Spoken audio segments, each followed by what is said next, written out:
Hello ಎಲ್ರಿಗೂ ನಮಸ್ಕಾರ. R R B Kannada YouTube ಚಾನಲ್ಗೆ ನಿಮಗೆ ಸ್ವಾಗತ. ಸೊ ನಮ್ಮ ಚಾನಲ್ನ ಮೊದಲನೇ ವಿಡಿಯೋ ಇದು. Government of India ministry of railways R R ಬಿಯ ಲೆವೆಲ್ 1 ಹುದ್ದೆಗಳು 2026 ಆವೃತ್ತಿದು, ಅಂದರೆ 2026ರಲ್ಲಿ ಬಂದಿದೆ. 2025ರಲ್ಲಿ ಬಿಡುಗಡೆ ಮಾಡಬೇಕಾದಂಥ ಆವೃತ್ತಿಯ ಅಧಿಕೃತ ಅಧಿಸೂಚನೆಯನ್ನು ಬಿಡುಗಡೆ ಮಾಡಿದ್ದಾರೆ. ಸೊ ನೀವಿಲ್ಲಿ ಗಮನಿಸ್ಬೋದು, CEN ನಂಬರ್ 09/2025 ಕೊನೆಯದಾಗಿ ನೋಟಿಫೈ ಆಗಬೇಕಿತ್ತು. ಇದು ಇವಾಗ ನೋಟಿಫೈ ಆಗಿದೆ. ಇದರ ಬಗ್ಗೆ ಸಂಪೂರ್ಣ ಮಾಹಿತಿ ನೀವು ವಿಡಿಯೋದಲ್ಲಿ ನೋಡೋಣ. ಹಾಗೆ ಆರ್ ಆರ್ ಬಿಗೆ ಪರೀಕ್ಷೆಗೆ ಸಂಬಂಧಪಟ್ಟಂಗೆ NTPC ಇರ್ಬೋದು, ಗ್ರೂಪ್ ಡಿ ಇರ್ಬೋದು, ಉಳಿದಂಥ ಯಾವುದೇ ಪರೀಕ್ಷೆಗಳ ತಯಾರಿಗಾಗಿ ಈ ಚಾನಲ್ನ ಕ್ರಿಯೇಟ್ ಮಾಡಲಾಗಿದೆ. ಹಾಗಾಗಿ ಈ ಚಾನಲ್ನ ಸಬ್ಸ್ಕ್ರೈಬ್ ಮಾಡಿಕೊಂಡು ಬೆಲ್ಲೈಕನ್ ಕ್ಲಿಕ್ ಮಾಡಿ. ಜೊತೆಗೆ ನಮ್ಮ ಟೆಲಿಗ್ರಾಮ್ ಗ್ರೂಪ್ನ ಲಿಂಕ್ ಈ ವಿಡಿಯೋದ ಡಿಸ್ಕ್ರಿಪ್ಷನಲ್ಲಿದೆ. ಹಾಗೂ ವಾಟ್ಸಪ್ ನಂಬರ್ ಇದೆ, ಕಾಂಟ್ಯಾಕ್ಟ್ ಮಾಡಿ ಕ್ವಶನ್ ಪೇಪರ್ಸ್ ಮತ್ತು ನೋಟ್ಸ್ಗಳನ್ನು ನೀವು ಪಡ್ಕೋಬೋದಾಗಿರುತ್ತೆ.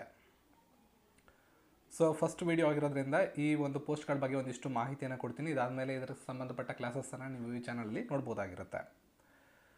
ಸೊ ಮೊದಲನೇದಾಗಿ ಲೆವೆಲ್ 1 ಹುದ್ದೆಗಳು ಅಂತ, ಅಥವಾ ಕಾಮನ್ ಆಗಿ ನಾವು ಗ್ರೂಪ್ ಡಿ ಹುದ್ದೆಗಳು ಅಂತ ಇದನ್ನು ಕರಿತೀವಿ. ದಿನಾಂಕಗಳನ್ನ ಮೊದಲು ನೋಡ್ಕೊಳ್ಳಿ. ಇದನ್ನು ನೆನ್ಪಿಟ್ಕೋಬೇಕು ಎಲ್ಲರೂ. CEN ನಂಬರ್ ಏನು ಅಂತ, ಈ ಅಡ್ವರ್ಟೈಸ್ಮೆಂಟ್ ನಂಬರ್ ಅಂತ ಹೇಳ್ತೀವಿ. ಈ ನೇಮಕಾತಿ ಅಡ್ವರ್ಟೈಸ್ಮೆಂಟ್ ನಂಬರ್ ಇದು. CEN number 09/2025. 27/12/2025 ಎಂಪ್ಲಾಯ್ಮೆಂಟ್ ನ್ಯೂಸ್ನ ನೋಟಿಸ್ ಬಂದಿತ್ತು. 31ನೇ ತಾರೀಕಿಂದ ಅರ್ಜಿ ಹಾಕೋದಕ್ಕೆ ಲಿಂಕನ್ನು ಆ್ಯಕ್ಟಿವೇಟ್ ಮಾಡಲಾಗಿದೆ. ಈಗ ನೀವು 31ನೇ ತಾರೀಕಿಂದ, ಜನವರಿ 31ರಿಂದ 2ನೇ ತಾರೀಕು ಮಾರ್ಚ್ವರೆಗೆ ಈ ಒಂದು ಅರ್ಜಿಗಳನ್ನು ಹಾಕ್ಬೋದಾಗಿರುತ್ತೆ. ಯಾಕಂದರೆ ಫೆಬ್ರವರಿಯಲ್ಲಿ 28ನೇ ದಿನಕ್ಕೆ ಎಂಡ್ ಆಗೋದ್ರಿಂದ ನಿಮಗೆ ಅಡಿಷನಲ್ ಆಗಿ ಮಾರ್ಚಲ್ಲಿ 2 ದಿನಗಳು ಸಿಗ್ತಾ ಇವೆ. ಜೊತೆಗೆ ಪೇಮೆಂಟನ್ನು ಆನ್ಲೈನ್ ಮೂಲಕವೇ ಮಾಡಬೇಕು. ಪೇಮೆಂಟ್ ಮಾಡೋದಕ್ಕೆ ನಿಮಗೆ 4/3/2026 ಕೊನೆ ದಿನಾಂಕ ಆಗಿರುತ್ತೆ. ಸೊ ನಾನು ಇಲ್ಲಿ ಪ್ರಿಫರ್ ಮಾಡೋದೇನು ಅಂದರೆ 31 ಜನವರಿಯಿಂದ ಪ್ರಾರಂಭ ಆಗಿದೆ. ಸಾಧ್ಯವಾದಷ್ಟು 28 ಫೆಬ್ರವರಿ, ಅಂದರೆ ಫೆಬ್ರವರಿ ತಿಂಗಳ ಕೊನೆ ದಿನಾಂಕದವರೆಗೆ ಅರ್ಜಿಗಳನ್ನು ಹಾಕಿ ಪೇಮೆಂಟನ್ನು ಮಾಡಿ, ಕೊನೆ ದಿನದಲ್ಲಿ ನೀವು ಅರ್ಜಿ ಹಾಕೋಕ್ಕೆ ಹೋದಾಗ, ಪೇಮೆಂಟನ್ನು ಮಾಡೋಕ್ಕೆ ಹೋದಾಗ ಟ್ರಾಫಿಕ್ಕಿಂದಾಗಿ ಆ ಒಂದು ಸರ್ವರ್ ಬ್ಯುಸಿ ಆಗೋ ಸಾಧ್ಯತೆಗಳು ಇರ್ತವೆ. ಹಾಗಾಗಿ ಹುದ್ದೆಗಳಿಗೆ ಅರ್ಜಿ ಹಾಕಬೇಕು ಅನ್ನೋರು ಮೊದಲು ಡಿಸೈಡ್ ಮಾಡಿಕೊಂಡು ಆದಷ್ಟು ಬೇಗ ಈ ಹುದ್ದೆಗಳಿಗೆ ಅರ್ಜಿಗಳನ್ನು ಹಾಕಿಬಿಡಿ. ಎಷ್ಟು ಹುದ್ದೆಗಳಿದೆ ಸರ್? ಭಾರತಾದ್ಯಂತ ನೋಡೋದಾದರೆ 22,195 ಹುದ್ದೆಗಳಿರ್ತವೆ. ನೀವು ಬೆಂಗಳೂರಿನಲ್ಲಿ ಅಪ್ಲೈ ಮಾಡಿದ್ರೆ ನಮ್ಮ SWR ಸೌತ್ ವೆಸ್ಟರ್ನ್ ರೈಲ್ವೇಸ್ ಅಂತ ಏನು ಕರಿತೀವಿ, ನಮ್ಮ ನೈಋತ್ಯ ರೈಲ್ವೇದು ಹುಬ್ಳಿ ಬೆಂಗಳೂರು ಈ ಒಂದು ಝೋನು ಬರುತ್ತೆ. RRB ಬೆಂಗಳೂರಿನ ವೆಬ್ಸೈಟ್ಗೆ ಹೋಗಿ ನೀವು ಅರ್ಜಿಯನ್ನು ಹಾಕ್ಬೋದಾಗಿರುತ್ತೆ. ಕರ್ನಾಟಕದಲ್ಲಿ ಕನ್ನಡದಲ್ಲೇ ಎಕ್ಸಾಮನ್ನು ಬರಿತೀನಿ ಅನ್ನೋಂಥ ಅಭ್ಯರ್ಥಿಗಳು ಮತ್ತು ಕರ್ನಾಟಕದಲ್ಲಿ ಕೆಲಸ ಮಾಡ್ತೀವಿ ಅಂತ ಆಸೆ ಪಡ್ತಕ್ಕಂಥ ಅಭ್ಯರ್ಥಿಗಳು RRB ಬೆಂಗಳೂರಿನ ವೆಬ್ಸೈಟ್ಗೆ ಹೋಗಿ ಅರ್ಜಿಯನ್ನು ಹಾಕ್ಬೋದು. ಝೋನ್ ವೈಸ್ ಡಿಸ್ಟ್ರಿಬ್ಯೂಷನ್ ಇದೆ. ಬೆಂಗಳೂರಲ್ಲಿ ಎಷ್ಟು ಪೋಸ್ಟ್ಗಳಿದೆ ಅಂತ ನೀವು ಈ ಒಂದು ನೋಟಿಫಿಕೇಷನ್ ಕೊನೆಯಲ್ಲಿ ನೋಡ್ಕೋಬೋದಾಗಿರುತ್ತೆ. ಏಜ್ ಲಿಮಿಟ್ ಏನು ಅಂದರೆ ಕನಿಷ್ಠ 18 ವರ್ಷ, ಗರಿಷ್ಠ 33 ವರ್ಷಗಳು. ಇದ್ರ ಮೇಲೆ ನಿಮಗೆ ಬೇಕು ಅಂದರೆ ನಿಮ್ಮ ಹತ್ರ ಸರ್ಟಿಫಿಕೇಟ್ ಇರಬೇಕಾಗುತ್ತೆ. OBC ಅವರಾದರೆ OBC ಸರ್ಟಿಫಿಕೇಟ್ ಮಾಡಿಸ್ಕೊಂಡಿರಬೇಕು. SC/ST ಅಭ್ಯರ್ಥಿಗಳಾದರೆ ಸರ್ಟಿಫಿಕೇಟ್ ಇದ್ದರೆ ರಿಲ್ಯಾಕ್ಸೇಷನ್ ಸಿಗುತ್ತೆ. ಅದ್ರ ಬಗ್ಗೆ ಹೇಳ್ತೀನಿ. ಇನಿಷಿಯಲ್ ಪೇ ಎಷ್ಟಿದೆ? 7th CPC ಪ್ರಕಾರ 18,000 ಇದೆ ಇನಿಷಿಯಲ್ ಬೇಸಿಕ್ ಪೇ. ಇದಾದಮೇಲೆ ನಿಮಗೆ ಬೈ ಹ್ಯಾಂಡ್ 30 ತನಕನೂ ಸಿಗುತ್ತೆ. 18,000 ಬೇಸಿಕ್ ಪೇ ಇರುತ್ತೆ. ಇದು ಬೇಸಿಕ್ ಮಾಹಿತಿಗಳು ಈ ಒಂದು ನೋಟಿಫಿಕೇಷನ್ಗೆ ಸಂಬಂಧಪಟ್ಟಂಗೆ. ನೆಕ್ಸ್ಟು ಎಕ್ಸಾಮು ಯಾವ ಥರ ಇರುತ್ತೆ? ಒಂದೇ ಒಂದು ಎಕ್ಸಾಮ್ ಬರೀಬೇಕು ನೀವು. ಅದನ್ನು CBT ಅಂತ ಕರೀತಾರೆ, ಕಂಪ್ಯೂಟರ್ ಬೇಸ್ಡ್ ಟೆಸ್ಟ್ ಅಂತ ಕರೀತಾರೆ. ಒಂದೇ ಒಂದು ಎಕ್ಸಾಮ್ ಇರುತ್ತೆ ನಿಮಗೆ. ಕಂಪ್ಯೂಟ್ರಲ್ಲಿ ನಡೆಯುವಂಥ ಪರೀಕ್ಷೆ. ಮೊದಲನೇ ಸಲ ಬರೆಯೋರಿಗೆ ಸ್ವಲ್ಪ ಕನ್ಫ್ಯೂಷನ್ ಆಗುತ್ತೆ, ಹಾಗಾಗಿ ಹೇಳ್ತಿದ್ದೀನಿ. ಆಲ್ರೆಡಿ ಬರೆದಿರೋರಾದರೆ ಐಡಿಯಾ ಇರುತ್ತೆ. ಒಂದು ಕಂಪ್ಯೂಟರ್ ಬೇಸ್ಡ್ ಟೆಸ್ಟ್ ಇರುತ್ತೆ. ಅದರಲ್ಲಿ 100 ಅಂಕಗಳ ಒಂದು ಪ್ರಶ್ನೆ ಪತ್ರಿಕೆ ಇರುತ್ತೆ. ಸಿಲೆಬಸನ್ನು ಬ್ರೇಕ್ ಡೌನ್ ಮಾಡಿ ನಿಮಗೆ ಯಾವ ರೀತಿ ಅಂತ ಹೇಳ್ತೀನಿ. ಈ ಒಂದು ಎಕ್ಸಾಮಲ್ಲಿ ಆಯ್ಕೆಯಾದಂಥ ಅಭ್ಯರ್ಥಿಗಳೊಂದಿಗೆ ನೆಕ್ಸ್ಟು PET ಅಂತ ಹೇಳ್ತಾರೆ, ಫಿಸಿಕಲ್ ಎಫಿಷಿಯನ್ಸಿ ಟೆಸ್ಟ್ ಅಂತ. ಇದ್ರ ಬಗ್ಗೆ ಹೇಳ್ತೀನಿ ವಿಡಿಯೋದಲ್ಲಿ. ನೆಕ್ಸ್ಟು ಅಲ್ಲಿ ಕರೀತಾರೆ. PETಯಲ್ಲಿ ಆಯ್ಕೆಯಾದಂಥ ಅಭ್ಯರ್ಥಿಗಳನ್ನು ನೆಕ್ಸ್ಟು ಮೆಡಿಕಲ್ ಮತ್ತು ಡಾಕ್ಯುಮೆಂಟ್ ವೆರಿಫಿಕೇಷನ್ಗೆ ಕರೀತಾರೆ. ಮೆಡಿಕಲ್ ಮತ್ತು ಡಾಕ್ಯುಮೆಂಟ್ ವೆರಿಫಿಕೇಷನ್ ಶಾರ್ಟ್ ಲಿಸ್ಟ್ ಆಗತಕ್ಕಂಥ ಅಭ್ಯರ್ಥಿಗಳು 1:1. ಮೆಡಿಕಲ್ಗೆ ನೀವು ಫೈನಲ್ ಸ್ಟೇಜಲ್ಲಿ 1:1ಗೆ ಅನುಸಾರವಾಗಿ ಮೆಡಿಕಲ್ಗೆ ಕರೀತಾರೆ. ಹಾಗಾಗಿ ಪೋಸ್ಟ್ಗಳು ಸಿಗುವಂಥ ಸಾಧ್ಯತೆಗಳು ತುಂಬ ಜಾಸ್ತಿ ಇರುತ್ತೆ. ನೆಗೆಟಿವ್ ಇರುತ್ತಾ? ಖಂಡಿತವಾಗ್ಲೂ ಇರುತ್ತೆ. 1/3 ನೆಗೆಟಿವ್ ಇರುತ್ತೆ. ಅಂದರೆ 3 ಪ್ರಶ್ನೆಗಳಿಗೆ ತಪ್ಪಾದ ಉತ್ತರಗಳನ್ನು ನೀವು ಕೊಟ್ಟರೆ 1 ಅಂಕವನ್ನು ನೀವು ಕಳ್ಕೊತೀರಾ. ಇಷ್ಟು ನಿಮಗೆ ಗೊತ್ತಿರಬೇಕು, ಬೇಸಿಕ್ ಆಗಿರೋ ಇನ್ಫಾರ್ಮೇಷನ್. ನೆಕ್ಸ್ಟು ಮೆಡಿಕಲ್ ಕಂಡೀಷನ್ಸ್ಗಳಲ್ಲಿ ಏನೇನು ಇರಬೇಕು ಅಂತ ನಿಮಗೆ ಹೇಳೋದಾದರೆ ನೋಡಿ, ಮೆಡಿಕಲ್ ಸ್ಟ್ಯಾಂಡರ್ಡ್ A2 ಅಂದರೆ physically fit in all aspects ಇರಬೇಕು. ಡಿಸ್ಟೆಂಟ್ ವಿಷನ್ ಎಷ್ಟಿರಬೇಕು, ನಿಯರ್ ವಿಷನ್ ಎಷ್ಟಿರಬೇಕು, ಎಲ್ಲ ಅದ್ರ ಬಗ್ಗೆ ಇಲ್ಲಿ ಮಾಹಿತಿ ಕೊಟ್ಟಿದ್ದಾರೆ, ಇದನ್ನು ನೋಡ್ಕೊಳ್ಳಿ. ಇದು A3, B1, C1. ನೀವು ಅಪ್ಲೈ ಮಾಡೋ ಪೋಸ್ಟ್ಗಳಿಗೆ ಯಾವ ಮೆಡಿಕಲ್ ಸ್ಟ್ಯಾಂಡರ್ಡ್ ಬೇಕು ಅಂತ ಅಲ್ಲೇ ಮೆನ್ಷನ್ ಮಾಡಿರ್ತಾರೆ, ಅದನ್ನು ನೋಡ್ಕೊಳ್ಳಿ. ಇಲ್ಲಿ ಬ್ರೀಫಾಗಿ ಏಜ್ ಲಿಮಿಟ್ ಬಗ್ಗೆ ಕೊಟ್ಟಿದ್ದಾರೆ, ಎಲ್ಲಿಂದ ಎಲ್ಲಿರಬೇಕು ಅಂತ ನೋಡಿ. ಅನ್ರಿಸರ್ವ್ ಮತ್ತು EWS ಅಭ್ಯರ್ಥಿಗಳಾದರೆ 2/1/1993 ಮುಂಚೆ ಹುಟ್ಟಿರೋರು ಅಪ್ಲೈ ಮಾಡೋಕ್ಕಾಗೋದಿಲ್ಲ. OBC ನಾನ್ ಕ್ರಿಮಿ ಲೇಯರ್ಸ್ ಆದರೆ 2/9/1990ಕ್ಕಿಂತ ಮುಂಚೆ ಹುಟ್ಟಿರೋರು ಅಪ್ಲೈ ಮಾಡೋಕ್ಕಾಗೋದಿಲ್ಲ. SC/ST ಅಭ್ಯರ್ಥಿಗಳಾದರೆ 2/1/1998 ನಂತರ ಹುಟ್ಟಿರ್ತಕ್ಕಂಥ ಅಭ್ಯರ್ಥಿಗಳು ಅರ್ಜಿಯನ್ನು ಹಾಕೋಕೆ ಆಗೋದಿಲ್ಲ. ಇಷ್ಟನ್ನು ನೋಡ್ಕೊಂಡಿರಿ. ಇದು ಈ 1988ಕ್ಕಿಂತ ಮುಂಚೆ ಇರೋರು ಅರ್ಜಿ ಹಾಕೋಕ್ಕಾಗೋದಿಲ್ಲ. ಎಲ್ಲ ಕ್ಯಾಟಗರಿಯವ್ರಿಗೂ 1/1/2008 ನಂತರ ಡೇಟ್ ಆಫ್ ಬರ್ತ್ ಇದ್ದರೆ ನೀವು ಅಪ್ಲೈ ಮಾಡೋಕ್ಕಾಗೋದಿಲ್ಲ ಅಂತ ಜನರಲಾಗಿ ಕೊಟ್ಟಿರ್ತಾರೆ. ಇದು ಡೇಟ್ ಆಫ್ ಬರ್ತು 18ರಿಂದ 33 ವರ್ಷಗಳ ಸ್ಲ್ಯಾಬು ಎಲ್ಲ ಕ್ಯಾಟಗರಿಯವ್ರಿಗೂ ಜನರಲ್ ಆಗಿರುತ್ತೆ. ಅದಾದಮೇಲೆ ರಿಲ್ಯಾಕ್ಸೇಷನ್ ಬೇಕು ಅಂದರೆ OBC ಅವರು ನಾನ್ ಕ್ರಿಮಿ ಲೇಯರ್ನ ಸರ್ಟಿಫಿಕೇಟ್ ಮಾಡಿಸ್ಕೊಳ್ಳಿ, 3 ವರ್ಷ ಸಿಗುತ್ತೆ. SC/ST ಅಭ್ಯರ್ಥಿಗಳು 5 ವರ್ಷ ಸಿಗುತ್ತೆ. ಇನ್ನು ಇಲ್ಲಿ ನಿಮ್ಗೆ ಅಗತ್ಯಕ್ಕೆ ಅನುಗುಣವಾಗಿ ನೀವು ಯಾವುದ್ರೊಳಗಡೆ ಬರ್ತಿರೋ ಅನುಗುಣವಾಗಿ ಏಜ್ ರಿಲ್ಯಾಕ್ಸೇಷನ್ ಸಿಗುತ್ತೆ, ಅದನ್ನು ನೀವು ಚೆಕ್ ಮಾಡ್ಕೋಬೋದಾಗಿರುತ್ತೆ. ನೆಕ್ಸ್ಟ್ ಇದಾದಮೇಲೆ ಆನ್ಲೈನ್ನಲ್ಲಿ ಪೇಮೆಂಟನ್ನು ಮಾಡಬೇಕಾಗತ್ತೆ. ಎಲ್ಲವನ್ನು ಅಪ್ಲೈ ಮಾಡಿದ್ಮೇಲೆ ಪೇಮೆಂಟ್ ಬಂದುಬಿಟ್ಟು SC/ST, ex service man, PWD, female, transgender, minority, economically backward class ಇಷ್ಟು ಕಮ್ಯುನಿಟಿಯವ್ರಿಗೆ 250 ರೂಪಾಯಿ ಇರುತ್ತೆ. 250 ರೂಪಾಯಿ ಕೂಡ ನಿಮಗೆ ರಿಫಂಡ್ ಆಗುತ್ತೆ ಒಂದು ಸಲ ನೀವು ಎಕ್ಸಾಮ್ನ ಅಟೆಂಡ್ ಮಾಡಿದ್ಮೇಲೆ. ಓಕೆ, ಎಕ್ಸಾಮ್ ಅಟೆಂಡ್ ಮಾಡಿದ್ರೆ ನೀವು 250 ರೂಪಾಯಿ ಕೂಡ ವಾಪಸ್ ಬರುತ್ತೆ ನಿಮಗೆ. ಇನ್ನು ಉಳಿದಂಥ ಎಲ್ಲ ಅಭ್ಯರ್ಥಿಗಳು 500 ರೂಪಾಯಿನ ಪಾವತಿ ಮಾಡಬೇಕು. ಎಕ್ಸಾಮನ್ನು ಅಟೆಂಡ್ ಮಾಡಿದ್ರೆ ಇದರಲ್ಲಿ 400 ರೂಪಾಯಿ ದುಡ್ಡು ನಿಮ್ಮ ಅಕೌಂಟ್ ಬ್ಯಾಂಕ್ ಖಾತೆಗೆ ವಾಪಸ್ ಬರುತ್ತೆ. ಯಾವ ಅಕೌಂಟಿಂದ ನೀವು ಪೇ ಮಾಡ್ತೀರೋ ಈ ದುಡ್ಡನ್ನು ನಿಮ್ಮ ಆನ್ಲೈನಲ್ಲಿ ಅಪ್ಲೈ ಮಾಡಬೇಕಾದ್ರೆ ನೀವು ಯಾವ ಖಾತೆಯಿಂದ ಪೇ ಮಾಡ್ತೀರೋ ಆ ಖಾತೆಗೆ ವಾಪಸ್ಸು ಈ ದುಡ್ಡು ಬರುತ್ತೆ. ಇದನ್ನು ನೀವು ನೆನಪಲ್ಲಿಟ್ಕೊಳ್ಳಿ.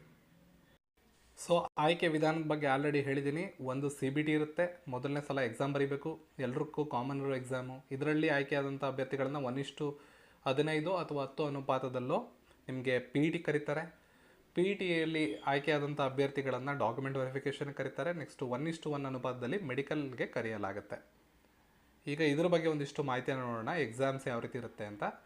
ಒಂದು ಕಾಮನ್ ಎಕ್ಸಾಮ್ CBT ಇರುತ್ತೆ ಅಂತ ಹೇಳಿದ್ರೆ 100 ಅಂಕಗಳು, 100 ಪ್ರಶ್ನೆಗಳು, 100 ಅಂಕಗಳು, 1/3 ನೆಗೆಟಿವ್ ಮಾರ್ಕಿಂಗ್ ಇರುತ್ತೆ. ಸಾಮಾನ್ಯ ಜ್ಞಾನ ಮತ್ತು ಪ್ರಚಲಿತ ವಿದ್ಯಮಾನದಿಂದ 20 ಪ್ರಶ್ನೆಗಳನ್ನು ಕೇಳ್ತಾರೆ. ಸಾಮಾನ್ಯ ವಿಜ್ಞಾನ ಅಂದರೆ ಜನರಲ್ ಸೈನ್ಸಿಂದ 25 ಪ್ರಶ್ನೆಗಳನ್ನು ಕೇಳ್ತಾರೆ. ಗಣಿತದಿಂದ 25 ಪ್ರಶ್ನೆಗಳನ್ನು ಕೇಳ್ತಾರೆ. ಮತ್ತು ರೀಸನಿಂಗ್ ವಿಭಾಗದಿಂದ 30 ಪ್ರಶ್ನೆಗಳನ್ನು ಕೇಳ್ತಾರೆ. ಅಷ್ಟೇ ಅಂಕಗಳನ್ನು ಕೂಡ ನಿಗದಿಪಡಿಸಿರ್ತಾರೆ. ಎಕ್ಸಾಮಲ್ಲಿ ನಿಮಗೆ 90 ನಿಮಿಷ ಕಾಲಾವಕಾಶವನ್ನು ಕೊಡ್ತಾರೆ, ಅಂದರೆ 1.5 ಗಂಟೆ ಕಾಲಾವಕಾಶ ಇರುತ್ತೆ. ಈ ಥರ 4 ಸೆಕ್ಷನ್ಗಳಾಗಿ ಡಿವೈಡ್ ಮಾಡ್ಕೊಂಡಿರ್ತಾರೆ. ಎಕ್ಸಾಮಲ್ಲಿ ಮಿಕ್ಸ್ಡ್ ಆಗಿ ಬರ್ತವೆ, ಸೆಕ್ಷನ್ ವೈಸ್ ಏನು ಬರೋಕ್ಕೆ ಹೋಗೋದಿಲ್ಲ. ಓಕೆ, ನೆಗೆಟಿವ್ ಮಾರ್ಕಿಂಗು 1/3 ಇರುತ್ತೆ, ನಾನು ನೆನಪಲ್ಲಿ ಇಟ್ಕೊಂಡಿರಿ. ಕಟ್ ಆಫ್ ಒಂದು ಬರುತ್ತೆ. ಕಟ್ ಆಫ್ಗೂ ಮುಂಚೆ ಮಿನಿಮಮ್ ಕಟ್ ಆಫ್ ಅಂತಿದೆ, ಅಂದರೆ ಆ ಕ್ಯಾಟಗರಿಯವ್ರನ್ನ ಕನ್ಸಿಡರ್ ಮಾಡೋದಕ್ಕೆ ಎಷ್ಟಿರಬೇಕು ಅಂತ. ನೀವು UR ಇದ್ದರೆ 40% ಮಾರ್ಕ್ಸನ್ನು ಎಕ್ಸಾಮಲ್ಲಿ ತೆಗೆದಿರಬೇಕು, ಅಂದರೆ 100ಕ್ಕೆ 40 ಮಾರ್ಕ್ಸ್ ಅಂದು ಎಕ್ಸಾಮಲ್ಲಿ ತೆಗೆದಿರಬೇಕು. EWSಗೂ 40 ಮಾರ್ಕ್ಸ್ ಇದೆ, OBC ನಾನ್ ಕ್ರಿಮಿಗೆ 30, SC/ST ಅಭ್ಯರ್ಥಿಗಳಿಗೆ 30 ಮಾರ್ಕ್ಸ್ ಇದೆ. ಇದು ಮಿನಿಮಮ್ ಕ್ವಾಲಿಫಿಕೇಷನ್, ಅಂದರೆ ನಿಮ್ಮನ್ನು ಕನ್ಸಿಡರ್ ಮಾಡೋದಕ್ಕೆ, ಎಕ್ಸಾಮ್ ಅಟೆಂಡ್ ಮಾಡಿರೋದನ್ನ ಕನ್ಸಿಡರ್ ಮಾಡೋದಕ್ಕೆ ಇಷ್ಟು ಮಾರ್ಕ್ಸ್ ತೆಗಿಬೇಕು. ಇದಾದಮೇಲೆ 100ಕ್ಕೆ ಪ್ರತಿ ಕ್ಯಾಟಗರಿಗೂ ಕಟ್ ಆಫ್ ಅಂತ ನಿಲ್ಲಿಸ್ತಾರೆ ಎಕ್ಸಾಮಲ್ಲಿ. ಉದಾಹರಣೆಗೆ ಜನರಲ್ ಕ್ಯಾಟಗರಿಗೆ 75 ನಿಲ್ಲಿಸ್ಬೋದು, 74 ನಿಲ್ಲಿಸ್ಬೋದು. ಆ ಒಂದು ಝೋನ್ಗೆ ಅನುಗುಣವಾಗಿ ನೀವು ಅಟೆಂಡ್ ಮಾಡಿರೋ ಶಿಫ್ಟ್ಗೆ ಅನುಗುಣವಾಗಿ ಫೈನಲಿ ಒಂದು ಕಟ್ ಆಫ್ ಬರುತ್ತೆ. ಓಕೆ, ಕ್ಯಾಟಗರಿ ವೈಸು SC/ST ಅಭ್ಯರ್ಥಿಗಳಿಗೆ 65 ನಿಲ್ಲಿಸ್ಬೋದು, 67 ನಿಲ್ಲಿಸ್ಬೋದು, ಈ ಥರ ನಿಲ್ಲಿಸ್ತಾರೆ. ಸೊ ಎಕ್ಸಾಮಲ್ಲಿ ನೀವು ಅಟೆಂಡ್ ಮಾಡಿದ್ಮೇಲೆ ನಿಮ್ಮ ಅಂಕಗಳ ಆಧಾರದ ಮೇಲೆ ಅದು ಲೆಕ್ಕಕ್ಕೆ ಬರುತ್ತೆ. ಬಟ್ ಸಾಮಾನ್ಯವಾಗಿ ಕನ್ಸಿಡರ್ ಮಾಡೋದಕ್ಕೆ ಮಿನಿಮಮ್ ಎಷ್ಟು ಪರ್ಸೆಂಟೇಜ್ ಬೇಕು ಅಂತ ಇಲ್ಲಿ ಕೊಟ್ಟಿದ್ದಾರೆ. ಇದ್ರ ಕಡೆ ಕೂಡ ನಿಮ್ಗೆ ಗಮನ ಇರಬೇಕಾಗುತ್ತೆ. ಇದಕ್ಕಿಂತ ಕಡಿಮೆ ಅಂಕಗಳನ್ನ ನೀವು ತಗೊಂಡ್ರೆ ನಿಮ್ಮನ್ನ ಕನ್ಸಿಡರ್ ಕೂಡ ಮಾಡೋದಿಲ್ಲ. ಸೊ ಇಲ್ಲೇ ಸಿಲೆಬಸ್ ಕೊಟ್ಬಿಟ್ಟಿರ್ತಾರೆ, ನೀಟಾಗಿ ನೋಡ್ಕೊಳ್ಳಿ. ಮ್ಯಾಥಮೆಟಿಕ್ಸಿಂದ ಏನೇನು ಕೇಳ್ತಾರೆ ಅಂತ ಇಲ್ಲಿ ಕೊಟ್ಟಿದ್ದಾರೆ. ಇಷ್ಟು ಸೆಕ್ಷನಲ್ಲಿರುವಂಥ ಸಿಲೆಬಸ್ಸನ್ನು ನೀವು ನೋಟ್ಸ್ ಮಾಡ್ಕೋಬೇಕು. ಸೊ ಈ ಎಕ್ಸಾಮ್ಗೆ ಪ್ರಿಪೇರ್ ಆಗ್ತಕ್ಕಂಥ ಅಭ್ಯರ್ಥಿಗಳು ನಿಮ್ಮದೇ ಸ್ವಂತ ನೋಟ್ಸನ್ನು ಮಾಡಬೇಕಾಗುತ್ತೆ. ನಿಮ್ಮ 8th, 9th, 10th ಪುಸ್ತಕಗಳನ್ನ ತೆಗೆದುಕೊಂಡು ಇಲ್ಲಿರೋ ಕೊಟ್ಟಿರುವಂಥ ಸಿಲೆಬಸ್ನ ಇಟ್ಟುಕೊಂಡು ನಿಮ್ಮದೇ ಸ್ವಂತ ನೋಟ್ಸ್ಗಳನ್ನು ಮಾಡಿ ಎಕ್ಸಾಮ್ಗೆ ತುಂಬ ಅನುಕೂಲ ಆಗುತ್ತೆ. ಇದು ಮ್ಯಾಥ್ಸ್ನ ಸಿಲೆಬಸ್ಸು. ನೆಕ್ಸ್ಟು ರೀಸನಿಂಗ್ ಸಿಲೆಬಸ್ಸನ್ನು ಕೊಟ್ಟಿದ್ದಾರೆ, ನೋಡ್ಕೊಳ್ಳಿ ಏನೇನಿದೆ ಅಂತ. ಅದಾದಮೇಲೆ ಸೈನ್ಸ್ದು ಅಪ್ ಟು 10th ಅಂತ ಹೇಳಿದ್ದಾರೆ. ಇಲ್ಲೂ ಕೂಡ 8th, 9th, 10th ಸೈನ್ಸ್ ವಿಜ್ಞಾನದ ಪುಸ್ತಕದ ಸಿಲೆಬಸ್ಸನ್ನು ಓದಿ. ಫಿಸಿಕ್ಸ್, ಕೆಮಿಸ್ಟ್ರಿ, ಮ್ಯಾಥ್ಸ್ ಅಂತ ಮತ್ತೆ ಬಯಾಲಜಿ,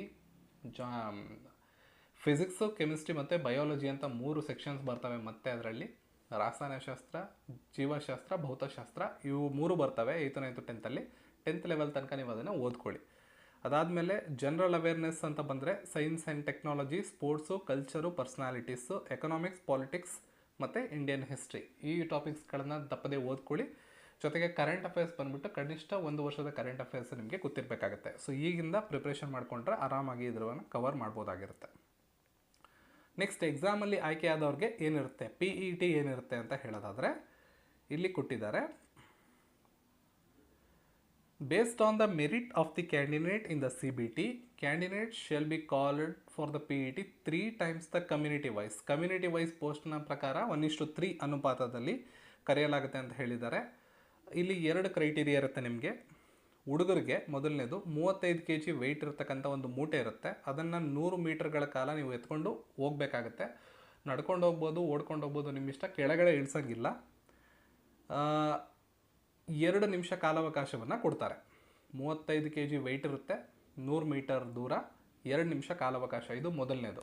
ಇದನ್ನು ಕಂಪ್ಲೀಟ್ ಮಾಡಿದ್ಮೇಲೆ 1 ಕಿಲೋಮೀಟರ್ಗಳ ರನ್ನಿಂಗ್ ರೇಸ್ ಮಾಡಬೇಕು. ರನ್ ರೇಸ್ ಇರುತ್ತೆ. 4 ನಿಮಿಷ 15 ಸೆಕೆಂಡ್ ಕಾಲಾವಕಾಶವನ್ನು ಕೊಡ್ತಾರೆ. ಅಂದರೆ 255 ಸೆಕೆಂಡ್ಗಳು ಒಟ್ಟಾರೆಯಾಗಿ 4 ನಿಮಿಷ 15 ಸೆಕೆಂಡಲ್ಲಿ 1 ಕಿಲೋಮೀಟರ್ಗಳ ದೂರವನ್ನು ನೀವು ಓಡಬೇಕಾಗತ್ತೆ. ಇವೆರಡೂ ಕಂಪಲ್ಸರಿ ಮಾಡಬೇಕು. ಇದನ್ನು ಮಾಡಲಿಲ್ಲ ಅಂದರೆ ಕ್ವಾಲಿಫೈ ಆಗೋದಿಲ್ಲ. ಹುಡುಗಿರಿಗಾದರೆ 20 kg ಆಗುತ್ತೆ ವೆಯ್ಟು, 2 ನಿಮಿಷ. ಉಳಿದಿದ್ದೆಲ್ಲ ಸೇಮು 100 ಮೀಟರು. ರನ್ನಿಂಗ್ ಮಾಡಬೇಕಾದ್ರೆ 1 ಕಿಲೋಮೀಟರ್ ಇರುತ್ತೆ, ಬಟ್ 5 ನಿಮಿಷ 40 ಸೆಕೆಂಡ್ ಕಾಲಾವಕಾಶವನ್ನು ಹೆಣ್ಮಕ್ಳಿಗೆ ಕೊಡಲಾಗುತ್ತೆ. ಇದು PET ಸ್ಟೇಜ್ 2. ಇದನ್ನು ಕೂಡ ನೀವು ಪಾಸ್ ಮಾಡಬೇಕಾಗತ್ತೆ. ಇದು ಪಾಸ್ ಮಾಡಿದ್ರೇ ಮುಂದಿನ ಡಾಕ್ಯುಮೆಂಟ್ ವೆರಿಫಿಕೇಷನ್ಗೆ ನೀವು ಅರ್ಹತೆಯನ್ನು ಪಡ್ಕೋತೀರಾ. ಮೊದಲನೇ ಸಲ RRBಗೆ ಅಪ್ಲೈ ಮಾಡ್ತಿದ್ರೆ ಈ ನೋಟಿಫಿಕೇಷನಲ್ಲಿ ಹೌ ಟು ಅಪ್ಲೈ ಅಂತ ಸಂಪೂರ್ಣವಾದ ಮಾಹಿತಿ ಕೊಟ್ಟಿದ್ದಾರೆ. ಯಾವ ಥರ ಅಪ್ಲೈ ಮಾಡಬೇಕು, RRB ಪೋರ್ಟಲ್ಗೆ ಹೇಗೆ ಹೋಗಬೇಕು, ಅಲ್ಲಿ ಯಾವ ರೀತಿ ಅಕೌಂಟನ್ನು ಕ್ರಿಯೇಟ್ ಮಾಡಬೇಕು, ಎಲ್ಲ ಮಾಹಿತಿಯನ್ನು ಇಲ್ಲಿ ಕೊಟ್ಟಿದ್ದಾರೆ. ಇದನ್ನು ಸ್ಕ್ರೋಲ್ ಮಾಡಿಕೊಂಡು 1 by 1 ಓದ್ಕೊಂಡು ಗೈಡ್ಲೈನ್ಸ್ ಕೊಟ್ಟಿದ್ದಾರೆ. ಫೋಟೋ ಡಾಕ್ಯುಮೆಂಟ್ಸ್ನೆಲ್ಲ ಅಪ್ಲೋಡ್ ಮಾಡಬೇಕಾದ್ರೆ ಗೈಡ್ಲೈನ್ಸ್ ಕೊಟ್ಟಿದ್ದಾರೆ. ಎಲ್ಲವನ್ನು ನೀವು ಅಪ್ಲೈ ಮಾಡ್ಕೋಬೋದು. ಜೊತೆಗೆ ಎಕ್ಸಾಮ್ ಲ್ಯಾಂಗ್ವೇಜಲ್ಲಿ ಕನ್ನಡನ ಆಯ್ಕೆ ಮಾಡ್ಕೊಳ್ಳಿ. ಕನ್ನಡದಲ್ಲಿ ಪರೀಕ್ಷೆ ಬರೀಬೇಕು ಅನ್ನೋ ಅಭ್ಯರ್ಥಿಗಳು ಆಗ ಇಂಗ್ಲೀಷ್ ಮತ್ತು ಕನ್ನಡದಲ್ಲಿ ನೀವು ಎಕ್ಸಾಮಲ್ಲಿ ಅಟೆಂಡ್ ಮಾಡ್ಬೋದಾಗಿರುತ್ತೆ. ಸೊ ಇನ್ನು ಉಳಿದಂತೆ ಎಂಡಲ್ಲಿ ನಿಮಗೆ RRBಗಳು ಯಾವ್ಯಾವ RRBಗಳು ಅಂತ ಕೊಟ್ಟಿದ್ದಾರೆ. ಬೆಂಗಳೂರಿನ RRB ಆಲ್ರೆಡಿ ನಾನು ಹೇಳಿದ್ದೀನಿ, SWR. ಇಲ್ಲಿ ಹೆಲ್ಪ್ಲೈನ್ ನಂಬರ್ ಇದೆ, ವೆಬ್ಸೈಟ್ನ ಲಿಂಕ್ ಇದೆ. ನೀವು ಇದನ್ನು ನೋಡಿಕೊಂಡು ಇಲ್ಲಿ ಹೋಗಿ ಅಪ್ಲೈ ಮಾಡ್ಬೋದಾಗಿರುತ್ತೆ. ಜೊತೆಗೆ ಎಂಡ್ ಬತ್ತಾ ನಿಮಗೆ ವೆಬ್ಸೈಟ್ಸ್ಗಳನ್ನು ಡೀಟೇಲಾಗಿ ಕೊಟ್ಟಿದ್ದಾರೆ. ಶಾರ್ಟ್ ಫಾರ್ಮೇಟ್ ಈಗ ಇಲ್ಲಿ ಮೆನ್ಷನ್ ಮಾಡಿರ್ತಾರಲ್ಲ, PET ಅಂದರೆ ಫಿಸಿಕಲ್ ಎಫಿಷಿಯನ್ಸಿ ಟೆಸ್ಟ್, DV ಅಂದರೆ ಡಾಕ್ಯುಮೆಂಟ್ ವೆರಿಫಿಕೇಷನ್, ME ಅಂದರೆ ಮೆಡಿಕಲ್ ಎಕ್ಸಾಮಿನೇಷನ್ ಟೆಸ್ಟ್. ಇದೇ ರೀತಿ ಎಷ್ಟು ಶಾರ್ಟ್ ಫಾರ್ಮೇಟಲ್ಲಿ ಮೆನ್ಷನ್ ಮಾಡಿದಾರೋ ಅದರ ಮಾಹಿತಿಯಲ್ಲಿ ಕೊಟ್ಟಿದ್ದಾರೆ. ನಿಮಗೆ ಡೌಟ್ ಇದ್ದರೆ ಇಲ್ಲಿ ನೋಡ್ಕೊಳ್ಳಿ. ಇದಾದಮೇಲೆ RRB ಝೋನ್ಗಳ ಬಗ್ಗೆ ಮಾಹಿತಿ ಕೊಟ್ಟಿದ್ದಾರೆ. ಇಷ್ಟೊಂದು ನೋಡ್ಕೊಂಡ್ಮೇಲೆ ಫಾರ್ಮ್ಯಾಟ್ಗಳಿವೆ ಇಲ್ಲಿ. ನೀವು SC/ST ಅಭ್ಯರ್ಥಿಗಳು ಅಪ್ಲೈ ಮಾಡಬೇಕಾದ್ರೆ ಈ ಫಾರ್ಮ್ಯಾಟಲ್ಲಿ ಅಪ್ಲೈ ಮಾಡಬೇಕು. ಈ ಫಾರ್ಮ್ಯಾಟ್ನ ರೆಡಿ ಮಾಡಿಕೊಂಡು ನೀವು ಅಪ್ಲೈ ಮಾಡಬೇಕಾಗತ್ತೆ. SC/ST ಅಭ್ಯರ್ಥಿಗಳಿಗೆ ANNEX 1 ಈ ಫಾರ್ಮ್ಯಾಟ್ ನೋಡ್ಕೊಳ್ಳಿ. ಇದೇ ರೀತಿ ಕೊನೆಯಲ್ಲಿ OBC ನಾನ್ ಕ್ರಿಮಿ ಅಭ್ಯರ್ಥಿಗಳಿಗೆ ಫಾರ್ಮ್ಯಾಟ್ ಹೇಗಿರಬೇಕು ಅಂತ ಕೊಟ್ಟಿದ್ದಾರೆ. ಈ ಫಾರ್ಮ್ಯಾಟ್ಗಳಲ್ಲಿ ನಿಮ್ಮ ಸರ್ಟಿಫಿಕೇಟ್ನ ನೀವು ರೆಡಿ ಮಾಡಿಸ್ಕೋಬೇಕು. ರೆಡಿ ಮಾಡಿಸ್ಕೊಂಡು ಅದಾದಮೇಲೆ ನೀವು ಅಪ್ಲೈ ಮಾಡಬೇಕಾಗತ್ತೆ. ಇನ್ನು 10th ಆರ್ ITI ಈಕ್ವಾಲೆಂಟ್ ಇರತಕ್ಕಂಥ ಅಭ್ಯರ್ಥಿಗಳು ಅರ್ಜಿ ಹಾಕ್ಬೋದು ಅಂತ ನಿಮ್ಗೆ ಆಲ್ರೆಡಿ ಗೊತ್ತಿರುತ್ತೆ. ಎಜುಕೇಷನ್ ಕ್ವಾಲಿಫಿಕೇಷನ್ ಇದ್ದಾನೆ. 10th ಇರೋರು ಮತ್ತು 10ನೇ ಕ್ಲಾಸ್ ಪಾಸ್ ಆಗಿರೋರು ಅಥವಾ ITI ಆಗಿರ್ತಕ್ಕಂಥವ್ರು ಇಬ್ಬರು ಕೂಡ ಅಪ್ಲೈ ಮಾಡ್ಬೋದು ಈ ಒಂದು ಪೋಸ್ಟ್ಗಳಿಗೆ. ಜೊತೆಗೆ ಈ ಒಂದು ನೋಟಿಫಿಕೇಷನ್ನ ಕೊನೆಯಲ್ಲಿ ನಿಮಗೆ ಯಾವ್ಯಾವ ಡೆಸಿಗ್ನೇಷನ್ಸ್ ಇದೆ, ಅಂದರೆ ಯಾವ್ಯಾವ ಪೋಸ್ಟ್ಗಳಿದೆ, ಅದು ಯಾವ ಡಿಪಾರ್ಟ್ಮೆಂಟಲ್ಲಿ ಬರುತ್ತೆ, ಯಾವ ಸಬ್ ಡಿಪಾರ್ಟ್ಮೆಂಟಲ್ಲಿ ಇರುತ್ತೆ, ಅದರ ಮೆಡಿಕಲ್ ಕಂಡೀಷನ್ ಏನಿರಬೇಕು. ನಾನು ಆಲ್ರೆಡಿ ನಿಮ್ಗೆ ಸ್ಟಾರ್ಟಿಂಗಲ್ಲಿ ತೋರಿಸ್ದೆ. A2 A1 B2 B1 ಅಂತ ತೋರಿಸೋದ್ನಲ್ಲ, ಇಲ್ಲಿ ಸಂಪೂರ್ಣವಾದ ಮಾಹಿತಿ ಇದೆ. ಇದು ನೋಡ್ಕೊಳ್ಳಿ. ಇದನ್ನು ಸಂಪೂರ್ಣವಾಗಿ ನೋಡಿಕೊಂಡು ಇಲ್ಲಿ ನೀವು ಡೆಸಿಗ್ನೇಷನ್ಸ್ ನೋಡಿಕೊಂಡು ಮಾರ್ಕ್ ಮಾಡ್ಕೊಳ್ಳಿ. ನೀವು ಯಾವ ಪೋಸ್ಟ್ಗೆ ಅಪ್ಲೈ ಮಾಡ್ತಿದ್ದೀರಾ, ಪ್ರಿಫರೆನ್ಸ್ ಕೊಡ್ತಿದ್ದೀರಾ, ಅದನ್ನೆಲ್ಲ ಮಾರ್ಕ್ ಮಾಡಿಕೊಂಡು ಜೊತೆಗೆ ಇಲ್ಲಿರೋ ಮೆಡಿಕಲ್ ಕಂಡೀಷನ್ಸು ನಿಮ್ಮ ಹತ್ರ ಇದೆಯಾ ಅಂತ ನೋಡಿಕೊಂಡು ಅದಾದಮೇಲೆ ಅಪ್ಲೈ ಮಾಡಿ. ಇದು PDF ಕೊನೆಯಲ್ಲಿ ಕಂಡುಬರುತ್ತೆ. ಓಕೆ, ಇದಾದಮೇಲೆ ಕೆಲವು ಮಾಹಿತಿಗಳಿವೆ. ಅದನ್ನು ಬಿಟ್ಟರೆ ನೆಕ್ಸ್ಟು ಝೋನ್ ವೈಸು ಎಷ್ಟೆಷ್ಟು ಪೋಸ್ಟ್ ಇದೆ ಅಂತ ಬರ್ತಾ ಇದೆ. ನಾನು ಹೇಳಿ ಬೆಂಗಳೂರು ಝೋನ್ ಒಂದನ್ನು ಮೆನ್ಷನ್ ಮಾಡ್ತೀನಿ. ಜೈಪುರ, ಅಲಹಾಬಾದ್, ಹುಬ್ಳಿ. ಇಲ್ಲಿ ನೋಡ್ಬೋದು, ಹುಬ್ಳಿಯಲ್ಲಿ 4 ಪೋಸ್ಟ್ಗಳಿದೆ. ಅಸಿಸ್ಟೆಂಟ್ ಬ್ರಿಡ್ಜು ಇಂಜಿನಿಯರಿಂಗ್ ವಿಭಾಗಕ್ಕೆ ಬರುತ್ತೆ. Assistant carriage and wagon mechanical ವಿಭಾಗಕ್ಕೆ ಬರುತ್ತೆ. ಟ್ರ್ಯಾಕ್ ಮೇಂಟೈನರ್ 4 ಇಂಜಿನಿಯರಿಂಗ್ ವಿಭಾಗಕ್ಕೆ ಬರುತ್ತೆ. ಪಾಯಿಂಟ್ಸ್ ಮೇನ್ ಬಿ ಟ್ರಾಫಿಕ್ ಡಿಪಾರ್ಟ್ಮೆಂಟಿಗೆ ಬರುತ್ತೆ. ಇದರಲ್ಲಿ URಗೆ ಎಷ್ಟಿದೆ, SC/STಗೆ ಎಷ್ಟಿದೆ, OBCಗೆ ಎಷ್ಟಿದೆ, EWSಗೆ ಎಷ್ಟಿದೆ, ಟೋಟಲ್ ಎಷ್ಟಿದೆ, ಎಕ್ಸ್ ಸರ್ವಿಸ್ ಮೆನು ಡಿಫ್ರೆನ್ಷಿಯೇಟ್ ಮಾಡಿಕೊಟ್ಟಿರ್ತಾರೆ. ಸೊ ಇದನ್ನು ನೋಡಿಕೊಂಡು ಆಮೇಲೆ ನೀವು ಅಪ್ಲೈ ಮಾಡಬೇಕು. ಫಸ್ಟ್ ಇದನ್ನೆಲ್ಲ ನೋಡಿಕೊಂಡು ನೀವು ಒಂದು ಐಡಿಯಾ ತೊಗೊಳ್ಳಿ ಯಾವ್ಯಾವ ಪೋಸ್ಟ್ಗೆ ಅಪ್ಲೈ ಮಾಡಬೇಕು ಅಂತ. ನಿಮ್ಮ ಕ್ಯಾಟಗರಿಯಲ್ಲಿ ಯಾವುದಿದೆ ಅಂತ ನೋಡಿಕೊಂಡು ಅದಾದಮೇಲೆ ನೀವು ಈ ಒಂದು ಹುದ್ದೆಗಳಿಗೆ ಅರ್ಜಿಗಳನ್ನು ಹಾಕ್ಬೋದಾಗಿರುತ್ತೆ. ಏನೇ ಡೌಟ್ಸ್ ಇದ್ದರೂ ಕಾಮೆಂಟ್ ಸೆಕ್ಷನಲ್ಲಿ ಮೆನ್ಷನ್ ಮಾಡಿ, ಮತ್ತು ವಾಟ್ಸಪ್ ನಂಬರ್ನ ಡಿಸ್ಕ್ರಿಪ್ಷನಲ್ಲಿ ಮೆನ್ಷನ್ ಮಾಡಿದ್ದೀನಿ. ಕಾಂಟ್ಯಾಕ್ಟ್ ಮಾಡಿ ಹೆಚ್ಚಿನ ಮಾಹಿತಿನ ಪಡ್ಕೋಬೋದು. ಮತ್ತು ಈ ಎಕ್ಸಾಮ್ಗೆ ಸಂಬಂಧಪಟ್ಟಿರೋ ಎಲ್ಲ ವೀಡಿಯೋಗಳು ಈ ಒಂದು ಚಾನಲಲ್ಲಿ ಬರುತ್ತೆ. ಚಾನಲ್ನ ಸಬ್ಸ್ಕ್ರೈಬ್ ಮಾಡ್ಕೊಳ್ಳಿ. ಸಿಗೋಣ ಮತ್ತೊಂದು ವೀಡಿಯೋದಲ್ಲಿಗೂ. ಧನ್ಯವಾದಗಳು.